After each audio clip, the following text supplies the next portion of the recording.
Пропаднаат црните сценарија за бојкот на претседателските избори, готвени во којните на владеачката ДУИ. До последниот пресек, во 17 часот, недостигаа едва и неколку илјади гласови за да и официјално биде достигнат изборниот праг од 40%. Според Државната изборна комисија, излезеноста до 5 попладне веќе беше нешто над 40%, што го прави вториот круг од претседателските избори успешен. Обедот за бојкот беше очигледен уште од изутрината, кога во општини со мнозинско албанско население имаше големи разлики помеѓу излезеноста за претседателските и парламентарните избори. Разликата се зголеми уште повеќе откако десната рака на Ахмети, Артан Груби, во живо на социјалните мрежи го пренесуваше гласањето, каде што можеше да се види дека зема само едно ливче.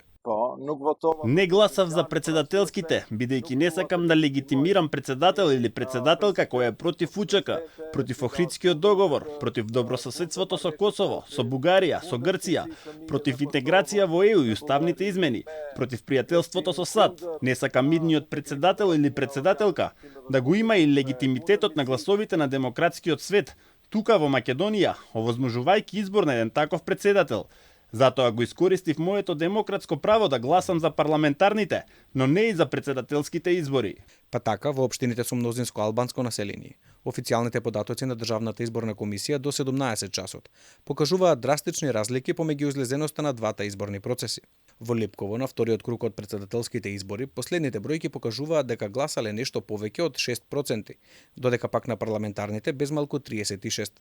Соодносот е сличен и во Арачиново, каде за претседател гласале нешто на 13%, а за пратеници 34%.